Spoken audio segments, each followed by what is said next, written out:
Hey guys, today on Josh vs. Life, I'll be talking to one of the UK's hardest working entrepreneurs, talking about how he grew the brand from nothing to what it is today. Mr. Benjart, how are you today? I'm fine, thanks. How you doing? Yeah, not too bad, thank you. So if you want to start by introducing yourself to the people watching. Okay, basically, in a nutshell, my name is Mr. Benjart. I run and own the UK street premium fashion brand by the name of BenjartWorld.com. We've been going for about 7 years.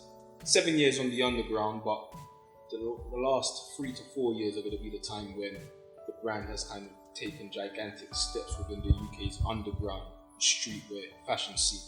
The brand started with £100. We haven't had any outside investment, and we solely sell through our online web portal, which is of course BenjartWorld.com. And we pop up different places around the country at time to time in premium stores. So we've done Harvey Nichols before, doing Harvey Nichols again this year. You know, I had a load of questions I was going to ask you, and you just covered them all in a nutshell. So now I have to kind of top of my head. No, I'm joking. So how did the whole idea of Benjart come about? Like you sitting down one day and you just thought, you know what, it's a good idea, like one of those fantastic accident ideas kind of thing. It was actually crazy what happened. We went on holiday, and in MacLeod they had one of those t-shirt print shops. So what we decided to do is basically make t-shirts for ourselves. On making those t-shirts for ourselves, we came back to England and went to Notting Hill Carnival. And the amount of people that stopped me and asked me what t-shirt I was wearing. And then basically what happened from there is I collated maybe about 30 to 50 numbers and email addresses of people that asked me what the t-shirt was. And then that's when the light bulb moment happened. So it initially started from being kind of not happy with the high street and what was being offered there. So that kind of forced us to go and make our own pieces, which in return people liked. Yeah. And then that's how the ball started to grow. So rather than going to like JD and spending £30 on a t-shirt, you could make your own. And it would just, obviously it looks better. I say it looks better, I don't want to get in trouble, but it looks better, it feels better because it's your own thing essentially. It's unique, and it was coming from a place where I know where it came from, rather than me going into a store and not knowing the history of the garment that I'm buying. Because at the end of the day, I look at a garment like a piece of art, and I want to know more about the artist and the person behind it. But a lot of people create brands and kind of hide behind their brand and just showcase what they want you to see, which is regards to the lifestyle that they're portraying. Now, with our brand, we're kind of putting everything that we do on a plate. From day to day, you'll see kind of like what I get up to, places that I go, people that I see, whether it be in a positive environment, whether it be an environment that seems negative to some people. And I believe that honesty is what makes us have such a core connection with people that have been following the brand and new people that are just coming onto what we do. If you don't know about the brand, I'm going to urge you now to just check it out because it is wicked. But what would you say it is that drives you? What gets you out of bed in the morning? What would you say it is? Definitely family. Coming from the type of place where I'm the only one in my family to kind of venture off and do something like this and create their own business or company. This isn't something that we're kind of used to. Not in a negative way, but more in a way where, you know how it is, just with parents, they want to coerce you to go into get safe jobs. Yeah. The safe option. Be a lawyer, be a doctor. Yeah. Do you know what I mean? So it's like, it's just proving, as well as kind of proving yourself right, it's proving people around you wrong. Because there were times where both my parents, they were saying that they don't think that it's something that I should pursue as a career. And being able to wake up in the morning and show them, and even like my mum works for me now as well. Again, not in a negative way, of course. being able to put her on the kind of like payroll and stuff is an amazing thing, because at one stage she didn't think that it was kind of like a thing that we should go with. Wow. So yeah, I'd say definitely family, and obviously my little girl as well. She definitely drives me. Yeah. So the whole family thing you just mentioned is obviously wicked, and the fact that it's kind of like a cliche when they say you can't do it, you kind of have to do it and show them wrong. You definitely have to show them that it's bigger than just solely relying on a job and getting paid to do something that you're told to do. I mean, like yourself, you seem like a very creative person, and obviously being creative, you need to make sure that you've got the space to be able to think. I mean, look what we're in right now is a thinking hub. Yeah. Things like this weren't around when I was younger. We didn't really have space to go and think. So being able to wake up in the morning and be in my own space to think is something amazing for someone like me. Because I believe that when I was working, I was a creative mind stuck. And speaking about space, the Benjart Lounge, I didn't actually get to visit it, but from the pictures, it looked like somewhere that I'd want to be like every day. What happened with that? Yeah, so the lounge was basically an idea that I had for people to come, customers to come, interact with us directly, play games like PlayStation, PS4. It looked wicked. Yeah, just things like that. Just general interaction. Again, when you go to these high street stores, there's like a disconnection between the person purchasing and the people selling the items. It's solely on you're buying kind of connection. Yeah. Whereas I want to kind of create relationships with people that we're growing with. So, for example, yourself, if you previously purchased a Benjart garment maybe 2 to 3 years ago, coming forward today, you can see the progression in front of your face and with the brand owner, which enables you to have a deeper feel for the brand rather than kind of seeing us grow privately and we're not interested in people like yourself. Yeah, of course. Obviously, it's going to be very, very hard as you grow to maintain that connection. But this is the beauty of things like social media. We're able to kind of maintain a mass connection with our kind of customer group without having to jeopardize the feel of the brand. Okay, that's good. And you mentioned about the Harvey Nichols collab. I mean, Harvey Nichols is a massive shop. It's been around for ages. It's like one of the world's most renowned retailers. How did that come about? Basically, we've got some pals, Fresh Laces. They're like an underground sneaker boutique. They've recently collabed with Harvey Nichols in London, so they've actually got a whole footwear section that's solely for themselves, which is amazing. And they pitched to them to have brands such as Benjart to be able to sell their products that are doing very, very well on the street level in a store like Harvey Nichols. Now, you can imagine it was a very, very hard thing to do, but I respect Fresh Laces so much because they kind of put their neck on the line because they already were in there, and doing something extra, I think, could have maybe harmed what they were doing. But what happened there is the people at Harvey Nichols obviously had a feel for the brand. They rigorously went through our site and maybe found flaws and things that we were doing. But most of the things that they had to say were positive. And then obviously we were given the platform. And it was amazing because we were kind of product positioned in between Versace and Polo Ralph Lauren. Oh, wow. Yeah, so that was amazing because at the same time, I wasn't the person that decided that. It was them that decided. And that's kind of where I visioned the brand to be. Obviously, coming from a street level, it's hard for people to comprehend that. But that's the vision. That's it right there. And to see us sell the way that we sold in between those brands, it was only for one day, but still, regardless, man, that's to be able to see it happen in front of my eyes, it was an amazing thing. And then obviously that was in 2014, and come to 2015 now, we've got the same thing happening in 2 weeks' time in Manchester. On the 20th of February in Manchester. Where if I can get down there, I'm going to be there. I'm going to be with my Benjart flag and everything. So, as with everything, there's always ups and downs, and you know. So, what would you say the highs and lows of the career so far for you have been? The highs, the major high was being flown out to Dubai to go and oversee a store that was launched with our products in. Seriously? Yeah. 5 years ago, I would never thought anything like that could have happened with the brand. The low would be a major low. A major low would be when you've invested X amount of money into stock, and that stock that you receive comes back damaged. I'd say that's a low. Especially when you don't have any outside investment.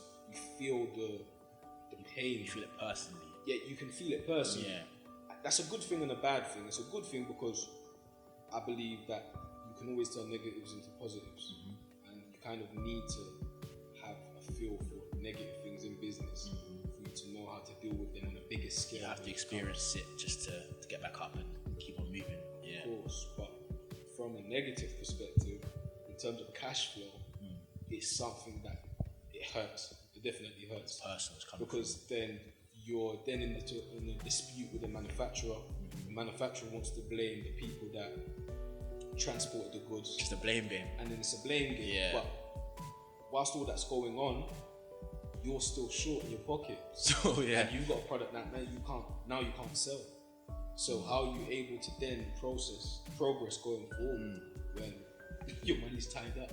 Wow. Yeah, I'd definitely say that's a major low. But that's something that a lot of clothing brands would have to go through. Still though, I'd be pretty annoyed myself, to be honest. Yeah, definitely. So what would you say the major turning point in your career building the brand Benjart has been? What kind of took it from like the streetwear level to just that one step? Because things just kind of happen, and then one day you turn around, you're thinking like, wow, I've actually, what would you say the biggest turning point for you has been? A massive turning point, aside from the brand, was when I had to leave a workplace for something that I didn't do. Oh, what was that? Yeah, so basically I was working in a school, and I won't mention the school name, but don't lose it. basically I was a temporary member of staff, and when I arrived at the role, all the teachers were saying, wow, you've lasted long. It just wasn't making any sense to me. I was thinking, I've only been here for a week. What do you mean I've lasted long? And basically, I was an assistant to a head teacher. And basically, what would happen is that same head teacher, whenever they made a mistake, they would put it on the assistant. That was actually really happening. So you can imagine, this teacher was a control freak as well. You can imagine what was going on here. People just leaving the role. They just kept leaving. Because they couldn't handle working in this environment. But he met his match. In you? This teacher met his match. And basically what happened in the end is he couldn't believe that he met his match. So for the first time ever, someone didn't leave the role based on the fact that they wanted to leave. He had to make them leave. I see. You're going to be broke. I had to tell myself, you're going to be broke. Or you can keep on temporarily going into these jobs and not knowing tomorrow if you're going to wake up and get a phone call from the agency saying that we can't continue your role. What would you rather do? Let's take it into your own hands. You have to take it into your own hands, because your life is worth more than, again, these are temporary roles. It's going to be totally different for someone that's in a full-time employment, because obviously you can kind of forecast how much money you might be making for the year. But any temporary role, you cut off forever. So is your value worth more for a temporary role, or is it more worth for you to try and build something yourself? It's all about job and life satisfaction at the end of the day. So if you're going to be working for someone else and unhappy, you're not going to enjoy it, and it's going to be, So you say that was like the biggest turning point for you? I would say that was a major turning point, because I was then in a position where I had to do it. It's fly or essentially. I had to do it. Again, luck could have been involved, who knows, but I don't really believe in luck. I believe that if you're prepared for something to happen and you're in a position and you're in a place for things to happen, then it's not really luck. You actually worked for it. Even the lottery, if you go and buy a lottery ticket, you've actually gone out, taken that pound, and you've gone to buy that ticket. It's £2 now. Is it £2? I don't even mess with that. Oh wow. See, that shows you. I don't actually play it. Not even do it. Sure. But things like that. But within the actual brand now, I would say the thing that made it go from streetwear to kind of luxury, I would say is my age. I mean, when I began the brand, I was 21. It's 2021. You kind of matured with the brand. I matured with the brand. And I think like wine, we're only going to mature even more so. And again, because the brand kind of reflects my surname, I'm able to naturally grow with the brand. Whereas a lot of other brands, I'm not too sure, they may have to keep up a young persona. Because their name might be for that market. Yeah. You can do whatever you want. I can do whatever I want. I can become a granddad and make granddad. Do you know what I mean? Granddad slippers, And that's an amazing thing, because there's not really, I don't know any other street fashion brands or premium brands where they started from a street level with their own surname, and their surname is prominent within an underground kind of scene, and that's an amazing thing.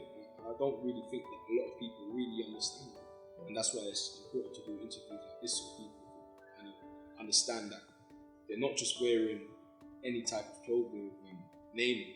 This is actually a proper story. There's a real story behind it. So if you're lucky enough to have any of Benjart stuff, there's a story behind it. So you should be thankful, basically. Essentially, you should know what it's about. Watch the interview and know what it's about. So what would you say your biggest inspiration is when it comes to design and stuff and creating stuff? Where do you draw your inspiration from? I definitely say I'm a product of my environment. Again, we've all seen those X Factor stories when people say, oh, I've come from a negative environment.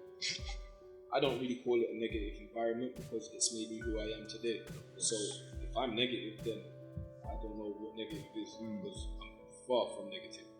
And yeah, definitely my environment. I grew up with friends, again, family, things that I've seen, whether that be positive or negative, just life experiences really.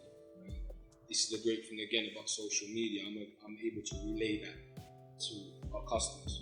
And there may be some people that understand, there may be some people that don't understand it. They're learning about a different part of life that they've never seen before. But one thing that my mum always told me was to be able to know, to be able to understand different cultures, different people coming from different places.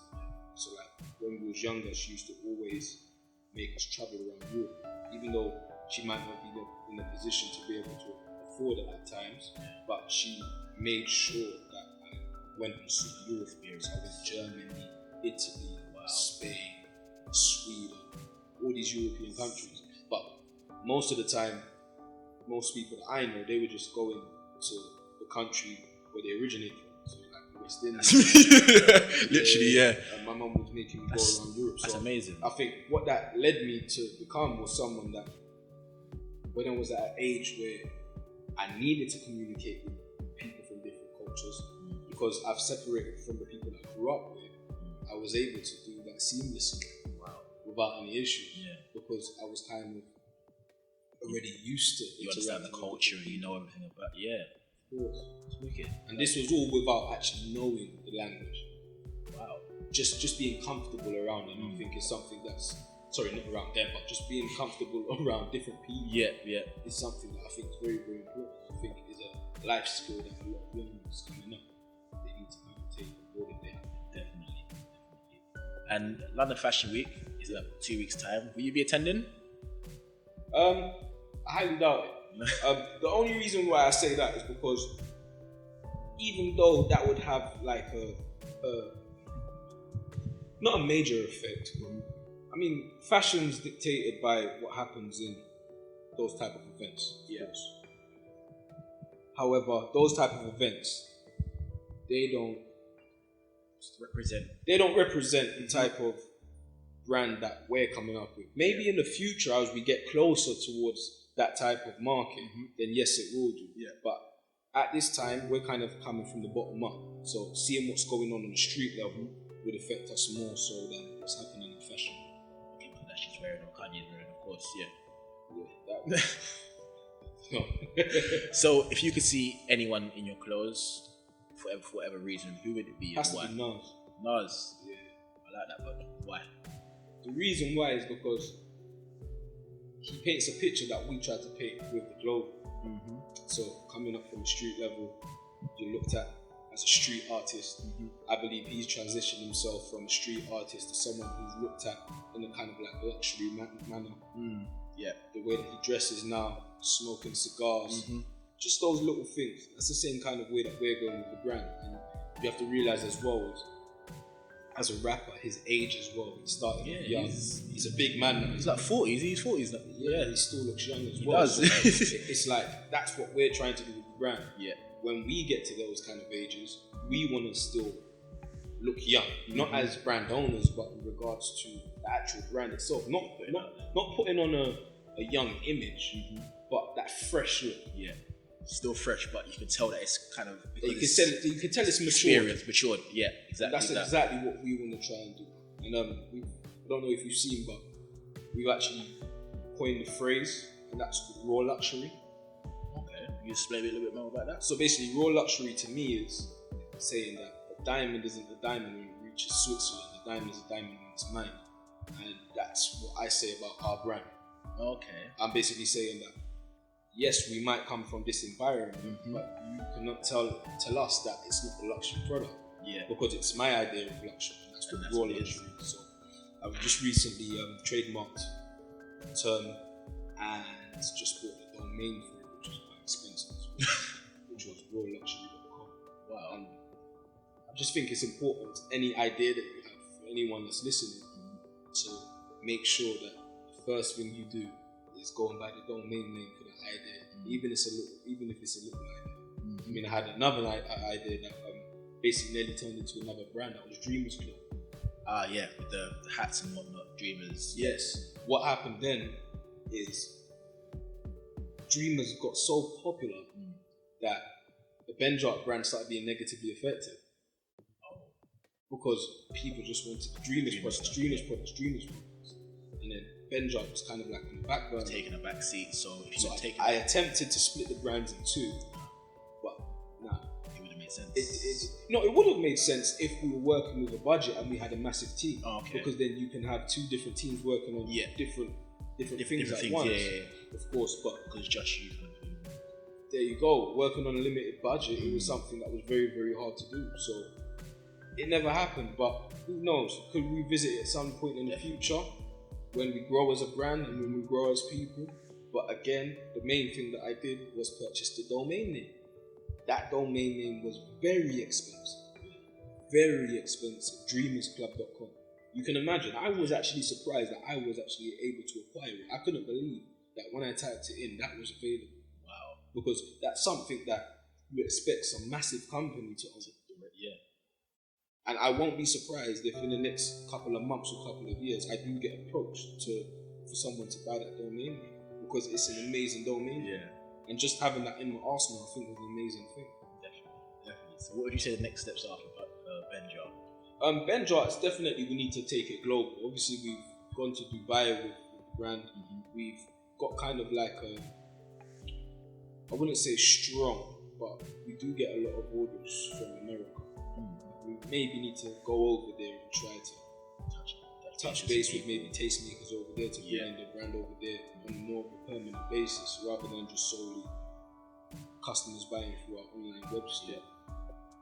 So like you were saying about obviously having that relationship there with the consumer. Yeah. So I think going over there and letting them speak to you kind of thing. It's more get important. That connection, and I think that will definitely. But yeah. So collections wise, you got anything planned, or is that on the down low? I mean, what we do is we kind of try not to go for the spring, summer, or winter type collections, because I look at it from an actual business perspective, and selling directly to our customers, we're actually in a great position because we don't have to adhere to the rules and regulations of what's happening in the stores. Yeah. Because we're not told that we need to have items ready for spring, summer from 6 months before or 8 months before for them to see and potentially buy the product. Yeah. We're selling directly to our audience. And being in the UK, as you know, we're not nowhere close to the equator. So most of the weather that we have at certain times is miserable. Yeah. Apart from maybe 1 week in June, July. 1 week of summer when everyone's out. Yeah. There you go. So why would I then start making spring, summer, autumn, winter clothing? Obviously, it's good to make it for people that want to travel, but the way things are at the moment, people kind of rarely travel at the moment. Yeah. So I've kind of tailored the brand towards knowing, kind of anticipating what the weather's going to be like in a couple of months. Yeah. And that's kind of like how we drop pieces. So it's tailored toward the person's needs rather than their wants. Like that. And lastly, can you just tell everyone where they can find you, follow you on Instagram, follow you on Twitter, Facebook, anything like that? Okay, so you've got our web store, which is benjartworld.com. You've got it's not really personal, but it's more of the lifestyle side of the brand, which is on Instagram also, which is raw.luxury. You've got Snapchat, which is again lifestyle, raw luxury. And you've got our Facebook, which is Benjart as well. Cool. So that was it from the UK's hardest working entrepreneur. Well, I say hardest working, it's from my perspective. Benjart, check him out, make sure you buy some stuff, follow him and everything, and get involved. He's definitely coming up, he's doing bits already. So yeah. Benjart, thank you for coming down today on behalf of myself and my platform, and good luck in the future, man. Thank you, sir. We've got some pieces for you inside. Appreciate that. Thank you very much. Lucky me. Cheers. Take care, guys. Bye.